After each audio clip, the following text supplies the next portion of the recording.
بسم الله الرحمن الرحيم نحمده ونصلي ونسلم على رسوله الكريم أما بعد قال النبي صلى الله عليه وسلم ما من مسلم يصيبه من مرض فما سواه إلا حط الله به خطيئته كما تحط الشجرة ورقها او كما قال عليه الصلاة والسلام۔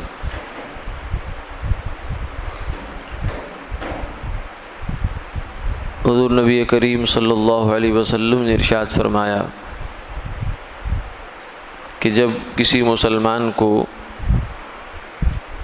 کوئی تکلیف پہنچتی ہے بیماری کی صورت میں یا اس کے علاوہ بھی، تو اس کے ذریعے سے اللہ اس کے گناہ معاف فرماتے ہیں اور اس کے گناہ یوں جھاڑتے ہیں جیسا کہ درخت سے پتے جھڑتے ہیں۔ یہ ایک طویل حدیث کا ایک جز ہے۔ حضرت عبداللہ بن مسعود رضی اللہ تعالیٰ عنہ فرماتے ہیں کہ میں سرکار دو عالم صلی اللہ علیہ وسلم کی خدمت مبارکہ میں حاضر ہوا تو آپ کو بخار کی تکلیف تھی اور جسم مبارک خوب گرم تھا، تپ رہا تھا۔ میں نے ہاتھ لگا کر دیکھا اور پھر میں نے عرض کیا یا رسول اللہ کیا آپ کو بھی بیماری کی تکلیف ہوتی ہے؟ تو آپ یا بخار کی کیفیت آپ پر بھی طاری ہوتی ہے؟ تو آپ نے فرمایا ہاں بالکل، جیسے تم لوگوں کے ساتھ یہ عارضہ لگا ہوا ہے ایسے میرے ساتھ بھی ہے۔ اور پھر آپ نے ساتھ یہ فرمایا کہ مسلمان آدمی کو جب بھی بیماری کی صورت میں کوئی تکلیف آتی ہے یا اس کے علاوہ کوئی تکلیف آتی ہے تو وہ مسلمان کے لیے تکلیف اصل میں اللہ کا انعام بن کے آتی ہے۔ وہ انعام یہ ہے کہ اللہ اس کی برکت سے اس کے گناہ معاف فرما دیتے ہیں، اس کی خطائیں جھاڑ دیتے ہیں جیسے درخت سے پتے جھڑتے ہیں۔ بظاہر تو وہ تنگی تکلیف ہے، پریشانی ہے، لیکن وہ پریشانی مسلمان کی نامہ اعمال میں سے گناہوں کے جھاڑنے کا ذریعہ بن گئی۔ آپ صلی اللہ علیہ وسلم یا انبیاء علیہ الصلوۃ والسلام تو گناہوں سے معصوم ہوتے ہیں، ان کے لیے پھر یہ تکلیف جو ہے یہ رفع درجات کا سبب ہوتی ہے، یعنی اللہ کے ہاں ان کے درجے مزید بلند ہو جاتے ہیں۔ پہلے جس سطح پر ان کا مقام ہوتا ہے اس سے اور اونچا چلا جاتا ہے جتنی تکلیف ان کو ملتی ہے بیماری کی صورت میں۔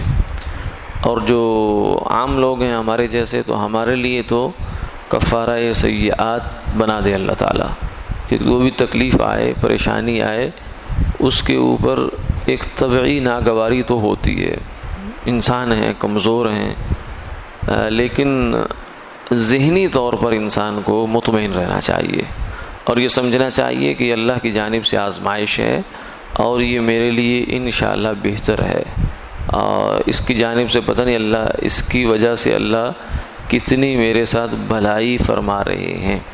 ایک حدیث پاک میں آتا ہے من یرید اللہ بہ خیرا یصب منہ، اللہ جس آدمی سے بھلائی کا ارادہ کرتے ہیں اسے کچھ تکلیف دے دیتے ہیں، چاہے وہ مال کی ہو، چاہے جان کی ہو، چاہے وہ صحت کی ہو۔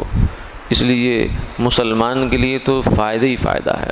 اسی لیے ایک اللہ والے یہ فرمایا کرتے تھے یا اللہ بیماری بھی آپ کی نعمت ہے اور صحت بھی آپ کی نعمت ہے، مگر ہم کمزور ہیں، یا اللہ اپنی بیماری والی نعمت کو صحت کی نعمت میں تبدیل فرما دیجئے، یہ دعا فرماتے تھے۔ تو بیماری کو مسلمان کو اس سے زیادہ اس کو اپنے سر پہ سوار نہیں کرنا چاہیے کہ یہ کیا ہو گیا، نہیں آنی چاہیے، کیوں آ گئی۔ یہ جب اللہ کی جانب سے آپ کی جو ہے بے احتیاطی کے بغیر کسی بے احتیاطی کے آ گئی ہے تو یہ اللہ کی جانب سے ایک آزمائش ہے، اور نہ صرف آزمائش ہے بلکہ ہمارے گناہوں کے کفارہ کا ذریعہ ہے۔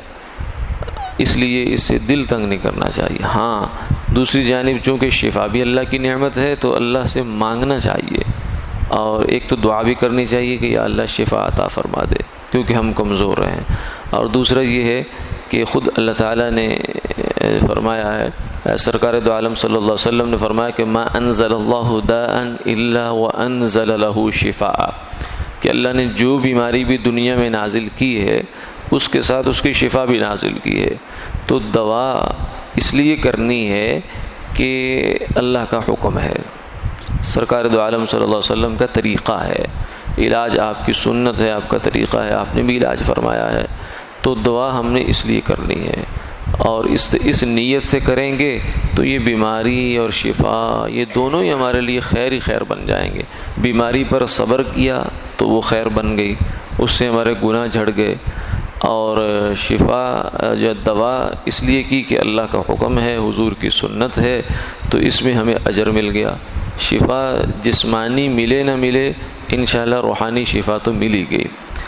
تو اس لیے فرمایا کہ جیسے دوائی جو ہے یہ بیماری سے شفا کا ذریعہ ہے، دوا کے ذریعے سے انسان کے جسم سے بیماری نکل جاتی ہے، ختم ہو جاتی ہے، ایسے ہی خود بیماری یہ گناہوں سے صفائی کا اور شفا کا ذریعہ ہے.